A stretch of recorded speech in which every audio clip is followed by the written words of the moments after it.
Sir ఒక్క నిమిషం. మన రెజీమ్లో మనం రూపాయలు 5 రూపాయల 50 పైసలకు ₹6.50 మనం కొన్నాం. ఆ ఒప్పందం ఉంది కదా, ఎందుకు కొన్నాను సార్ అప్పుడు? అదే సార్ ఇప్పుడు ఇప్పుడు నేను కూడా అదే సార్ మాట్లాడుతున్నది. ఇప్పుడు దీంట్లో అంటే ఇండైరెక్ట్ గా ఏం చేసినాడు ఆయన, ప్రపంచవ్యాప్తంగా సౌర విద్యుత్ రేట్లు తగ్గిపోతున్నాయి. రేట్లు తగ్గిపోతే మనం ఇబ్బంది పడతాం కాబట్టి జగన్మోహన్ రెడ్డితో మాట్లాడుకుందాం. ఏ రాష్ట్రంలో చూసినా ఏ ముఖ్యమంత్రి కూడా దీనికి ఒప్పుకోవట్లేదు. మనకు ఒకే ఒక ముఖ్యమంత్రి దొరికాడు, ఆంధ్రప్రదేశ్ ముఖ్యమంత్రి, ఏమైనా చేసేయగలుగుతాడు. కాబట్టి నేరుగా పోయి ఆయన ఇంట్లో ఇప్పుడు చూడండి, అక్కడ అదాని గారు, చంద్రబాబు గారు అలా పత్రాలు మార్చుకున్న ఇమేజ్ చూడండి ఒకసారి. సార్ ఇప్పుడు పత్రాలు మార్చుకొని నేను కూడా మార్చుకోవచ్చు సార్, అదాని గారితో నేను కూడా మార్చుకోవచ్చు.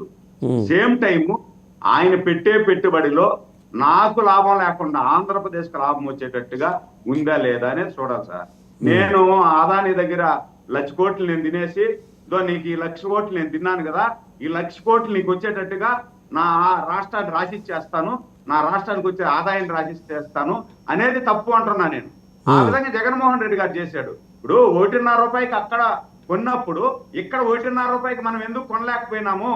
₹2.49 మనం కొన్నాము అంటే ఈడ 1,750 కోట్లు మనకు ముట్టింది కాబట్టి సురేంద్ర నాయుడు గారు ఒక్క నిమిషం, మనం we'll go by legal means. ఇప్పుడు ఇతను ₹2.49 కుదుర్చుకొని 1,00,000 కోట్ల నష్టం, దుర్మార్గుడు, అరాచకుడు, అవినీతిపరుడైన జగన్మోహన్ రెడ్డి ఆ నష్టానికి కారణమయ్యాడు. మరి మనం కుదుర్చుకున్నప్పుడు ఎంత నష్టం వచ్చింది అది కూడా మాట్లాడదాం సార్ అంటున్నా. జనం అడుగుతారు.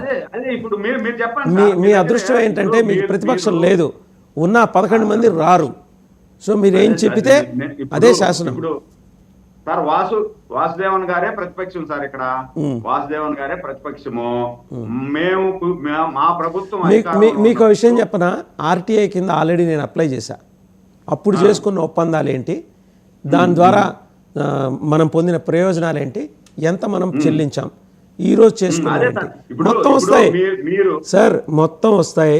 మీ గవర్నమెంట్ ట్రాన్స్పరెంట్గా ఉంటే ఆర్టీఐ ద్వారా నేను అడిగినవన్నీ వస్తాయి. నాకు తెలిసి ట్రాన్స్పరెంట్గా ఉండరు, నాకు నమ్మకం, ఎలాంటి అనుమానం లేదు, నమ్మకం ఉంది. ఒక సెకండ్ సార్, మీరే మాట్లాడేసి మీరే ఆరోపణలు చేస్తారు సార్. మీరు ఆర్టీఐ కింద అడిగారు, ఆర్టీఐ కింద ఎవరు అడిగినా ఖచ్చితంగా సమాచారం ఇవ్వరు. ఆంధ్రప్రదేశ్ తెలంగాణలో ఇవ్వరు. నాకు ఇన్ని అనుభవాలు ఉన్నాయి, ఇవ్వరు. సరే ఓ పని చేద్దాం సురేంద్ర నాయుడు గారు, ఓ పని చేద్దాం, మీరు అడగండి, నేను మీకు అప్లికేషన్ పంపిస్తా, మీ పేరుతో అడగండి, వస్తుందో చూద్దాం.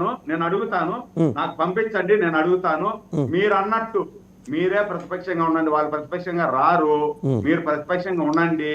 మా ప్రభుత్వంలో గత 5 సంవత్సరాలలో ఏదైనా ఎవరి ద్వారా ఒప్పందాలు చేసుకున్నా దాంట్లో మాకేదన్నా సొంతానికి లాభం కలిగి ఉంటే మేము దాన్ని నిర్మోహమాటంగా దాని మీద మాట్లాడతాం, చర్చిస్తాం.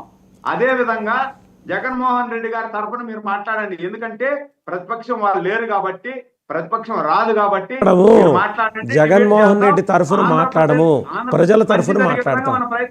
నా కన్సర్న్ ఒకటేనండి, 1,00,000 కోట్ల నష్టం వాటిల్లితే మన అసెంబ్లీలో మాట్లాడాలి కదా, ఎందుకు మాట్లాడలేదు? మీరు అదాని గారి కోట్ వేసుకుని వచ్చేస్తే ఏం మాట్లాడతారు? అదాని కోట్ బయట పెట్టేసి మీరు మాట్లాడాలి. అదే సార్, ఇప్పుడు అదే వాళ్ళు రారే, మన కర్మ, మన లెవెన్ రెడ్డి అసెంబ్లీకి రాడే, లెవెన్ రెడ్డి అసెంబ్లీకి రావాలంటే ప్రతిపక్ష హోదా